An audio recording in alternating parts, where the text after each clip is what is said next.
Bienvenue sur cette nouvelle vidéo, comment allez-vous? J'espère que vous allez tous bien, que vous êtes tous bel et bien en forme. Alors, Inter, Fiorentina, 2-1, 2-1. On est passé en demi-finale donc de cette coupe d'Italie. Et incroyable, vraiment incroyable ce qu'on a vu. Incroyable. Incroyable. Alors, première mi-temps, je dois dire...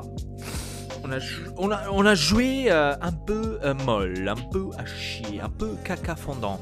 Donc, première mi-temps, je dois dire qu'on était très inquiet. Enfin, en tous les cas, moi j'ai été très inquiet la première mi-temps parce que je me suis dit, putain, c'est un peu de la merde ce qu'on est en train de faire. Nouvelle formation. Donc, on a changé la composition. Donc, justement, c'est certainement pour l'arrivée de Eriksen. Donc, il a changé un peu la composition. Sanchez il était derrière Lukaku et Lautaro Martinez. Je me suis trompé, je suis dans les vapes. Heureusement que je suis allé voir, je suis totalement dans les vapes. Donc Sanchez derrière Lautaro Martinez avec Lukaku. Je l'ai pas vu tellement top, il faut le dire. Je l'ai pas vu tellement à fond dedans dans le truc. Mais on voyait quand même qu'il voulait faire énormément. Il voulait faire... il a essayé en tous les cas. Et je pense que ça, c'est la chose la plus importante. C'était ça en fait. Après, on a vu Ashley Young. Pas mal. Franchement, il court énormément. Après, ils ont changé de côté et tout. Quand il y a Eriksen qui est rentré. Donc, on a vu énormément de trucs, énormément de changements comme ça. C'est vraiment incroyable. Donc Ashley Young, ça m'a surpris, en tous les cas, ça m'a surpris vraiment énormément. Celui qui m'a surpris aussi, c'est Vecino m'a surpris aussi. Donc pour quelqu'un qui était censé de partir, donc on parlait énormément qu'il allait partir et tout. Il allait être vendu à Everton, comme j'ai bien compris, il le voulait. Mais après l'Inter voulait seulement le vendre, pratiquement avoir de l'argent. Et Everton ne voulait pas. Donc ils ont dit ok, on va le garder. Et de voir la prestation de Vecino hier soir, je dois dire que c'était incroyable. C'était incroyable, tout simplement, c'était bien. Et j'étais content. Parce que de voir une prestation comme ça de Vecino, ça fait toujours du bien. Après, en espérant bien sûr qu'il continuera. Hein. C'est trop difficile. C'est difficile chez lui de voir cela. Candreva, il a fait le but, le premier but. On va dire un but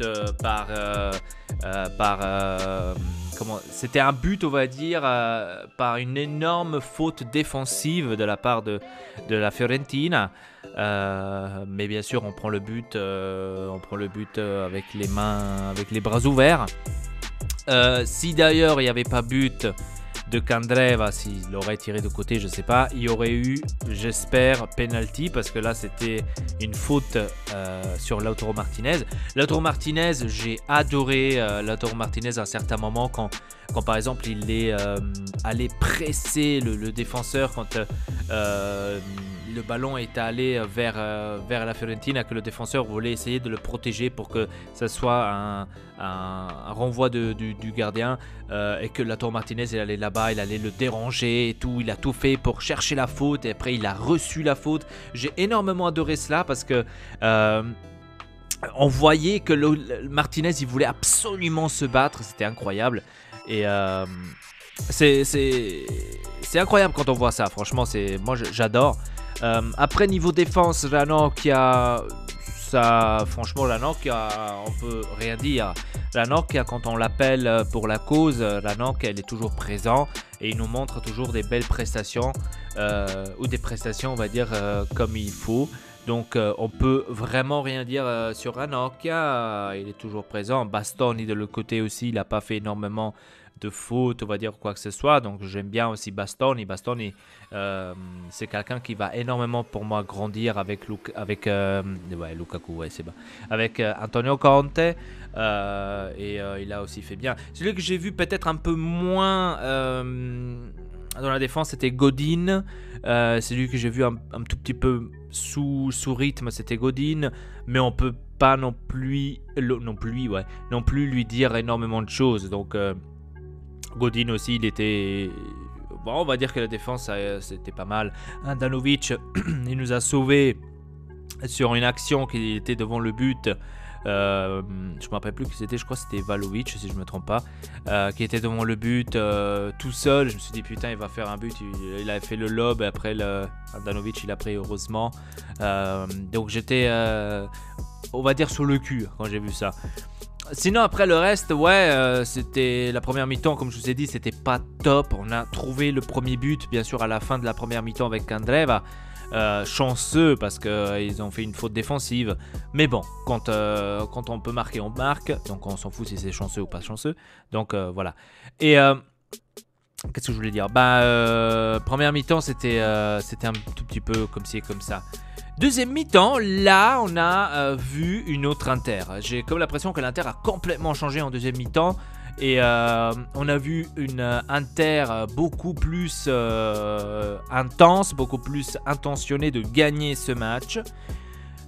Bon, après, bien sûr, on a eu la malchance, bien sûr, que la 60e minute, Martin Cáceres marque ce but que je trouve un tout petit peu douteux. Vous pourrez me dire aussi dans les commentaires comment vous l'avez vu. Moi, j'ai trouvé un tout petit peu douteux parce que je crois que c'était quand même un peu faute. Hein, il s'est quand même jeté sur le joueur, sur Lautaro Martinez d'ailleurs. Mais bon, après, on peut dire beaucoup de versions quand c'est comme ça. Et là, c'était un partout. Je me suis dit, bordel, c'est pas possible. Hein.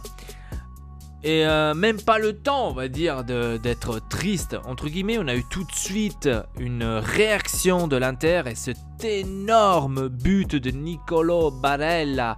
Ce énorme but qui nous a mis à la Nainggolan. Ça m'a rappelé un peu Nainggolan, je sais pas pourquoi. Cet énorme but, franchement, ça m'a fait extrêmement plaisir. Et franchement, plus de buts on a des milieux de terrain, mieux c'est. Et c'est en fait ça aussi ce qu'on aurait besoin. C'est tout simplement des buts, des milieux de terrain que des fois, comme par exemple l'année passée, les buts du milieu de terrain, ils avaient manqué l'année passée. Donc là, c'est pas du tout le cas. Et donc, je suis assez content parce qu'en fait, voilà, c'était assez cool, c'était assez sympa et quoi dire d'autre, franchement, rien à dire. Barella, de toute façon, avec Conte, il peut que s'améliorer. Et je vois aussi énormément Barella à la nationale, donc l'Italie, ça va être vraiment un très très beau avec Sensi, ça va être très très beau. Sensi d'ailleurs, hier il n'était pas là, il était absent, il était malade, comme Skriniar, il était malade aussi.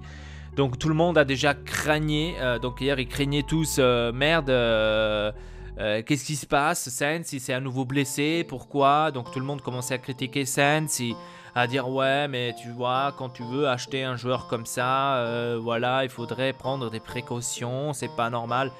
Donc il était malade, comme j'ai bien compris, il était malade, il avait une petite grippe je pense, comme Skriniar, et donc il n'a pas joué pour ça.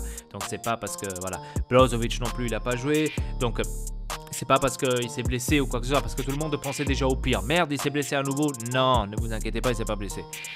Et donc, heureusement pour ça. Sensi, je dois dire, sur Sensi, les gars, Sensi doit encore nous montrer, on va dire, doit encore nous montrer des choses. Parce que c'était beau la première partie du championnat, mais là, il était absent pendant un moment. Et là, il doit revenir et il faut voir si c'est vraiment le cas que c'est un bon joueur ou pas. Parce que moi, je reste quand même avec les pieds par terre. Je suis hyper content, bien sûr. Hein. Attention, Sensi, c'est quand même un hyper talent. Hein. Je dis pas que Sensi, ça pue de la gueule. Hein. Mais je reste plutôt zen et je vous regarde d'abord pour évaluer la chose avant de vous dire des conneries. Donc, je resterai plutôt zen à ce niveau-là et j'attendrai plutôt les résultats, ce qui vont venir.